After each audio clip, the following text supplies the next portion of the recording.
Hello everyone, আসসালামু আলাইকুম। আজকে আবার আপনাদের সামনে নতুন একটা টেক ভিডিও নিয়ে হাজির হলাম আমি ফজলুর রহমান। অবশ্যই সবাই ভিডিওটা শুরু থেকে শেষ পর্যন্ত দেখবেন। তাহলে আমি যে বিষয়টা আজকে কথা বলতেছি সেই বিষয়টা আপনারা ক্লিয়ারলি জানতে পারবেন। তো আজকে আপনাদের সাথে কথা বলবো কন্টেন্ট মনিটাইজেশন নিয়ে। ইদানিং আপনারা জানেন যে কন্টেন্ট মনিটাইজেশন এভারেজলি সবাইকে দিয়ে দিচ্ছে। মানে যারা রেগুলারলি কাজ করে, যাদের হিউজ পরিমাণ ফলোয়ার, হিউজ পরিমাণ ভিউজ, তাদের তুলনায় যারা নতুন কাজ শুরু করেছে বা অনিয়মিত কাজ করে তাদেরকেই বেশি ইনভাইট পাঠিয়ে দিয়েছে ফেসবুক। এটা আসলে ফেসবুকের একটা টেকনিক্যাল সমস্যা ছিল। এখন গিয়ে কিন্তু তাদের সমস্যা হচ্ছে, যারা অনিয়মিত কাজ করা সত্ত্বেও কন্টেন্ট মনিটাইজেশনটা পেয়ে গিয়েছিল, তারা সেট আপ করতে গিয়ে একটা সমস্যার সম্মুখীন হচ্ছে। তো আপনারা যারা দীর্ঘদিন থেকে ফেসবুকের গাইডলাইন মেনে দীর্ঘদিন যাবৎ কাজ করে যাচ্ছেন, আপনাদের পেজ প্রোফাইল অনেক বড়, ভিউজ অনেক বেশি, তারপর আপনারা কন্টেন্ট মনিটাইজেশন পান নাই। তো আপনাদের মন খারাপ হয়ে গিয়েছিল যে নতুনরা এভাবে পেয়ে যাচ্ছে, আমরা কেন পাচ্ছি না। আপনাদের জন্য এটা কিছুটা খুশির সংবাদই বটে। তো যাদেরকে ভুলক্রমে ফেসবুক ইনভাইটেশন পাঠিয়ে দিয়েছিল, সেটা আসলে ফেসবুক অ্যালগরিদমের ভুল ছিল। এখন কিন্তু তারা অনেকেই সেট আপ করতে গিয়ে সেট আপটা করতে পারতেছে না। আর আপনারা যারা বড় পেজ হওয়া সত্ত্বেও, অনেক বেশি ভিউজ পাওয়া সত্ত্বেও কন্টেন্ট মনিটাইজেশন পাননি, তারা একটু ধৈর্য ধরুন। ১ মাস ধৈর্য ধরুন, আপনারা কন্টেন্ট মনিটাইজেশন পাবেন এবং কি সেখান থেকে সেট আপও করতে পারবেন আর বেশ ভালো পরিমাণ আর্নিংও করতে পারবেন।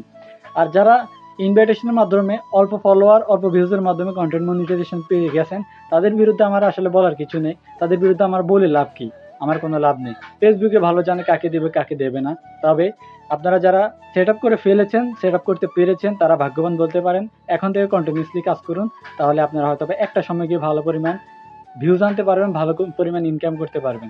তবে এর আগে আপনাদেরকে মানে দীর্ঘদিন থেকে কাজ করতে হবে, নিয়মিত কাজ করতে হবে, ভালো পরিমাণ ভিউজ আনতে হবে। ভালো পরিমাণ ভিউজ যদি আনতে না পারেন, ভালো পরিমাণ ইনকাম করা কোনোভাবেই সম্ভব না। আর পুরানদেরকে বলবো, আপনারা কাজটা চালিয়ে যান। ফেসবুকের সাথে রাগ করে কাজ বন্ধ করবেন না। কারণ আপনারা দীর্ঘদিন যাবৎ কাজ করে যাচ্ছেন, আসতেছেন। এখন অল্প কিছু সময়, ১-১.৫ মাস ধৈর্য ধরুন। আপনাদেরকেও কন্টেন্ট মনিটাইজেশন সেট আপ দিবে। ফেসবুকের অ্যালগরিদম যেই ভুলগুলো করেছে সেগুলো আস্তে, আস্তে করে সংশোধন করে নিচ্ছে। আপনারা ধৈর্য ধরুন, আপনারাও কন্টেন্ট মনিটাইজেশন পেয়ে যাবেন। পাশাপাশি আমি প্রত্যেকদিনের মতো বলবো, আপনারা ইউটিউবেও কাজ করতে পারেন। ইউটিউবের কাজ কিন্তু আপনার দীর্ঘ সময় লাগবে আপনার হাইপে আসতে, কিন্তু ইনকাম যেটা হবে সেটা মোটামুটি দীর্ঘ সময় হওয়ার সম্ভাবনাই বেশি। আজকের কথা ছিল এরকম, শর্টকাটে কথাটা বুঝিয়ে বলার চেষ্টা করেছি আপনাদের। আপনারা অবশ্যই বিষয়টা বুঝতে পেরেছেন।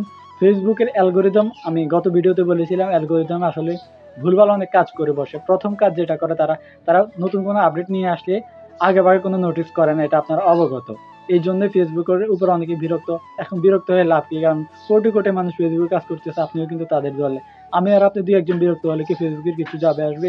কিছু যাবে আসবে না। আপনারা কাজটা বন্ধ করবেন না, কাজটা কন্টিনিউস করেন। বিগত অনেক বছর যাবৎ কষ্ট করে আসতেছেন, আরও সামান্য কিছু কষ্ট করেন। এরপরে না হয় আপনি সিদ্ধান্ত নেবেন আপনি ফেসবুকে কাজ করবেন নাকি করবেন না।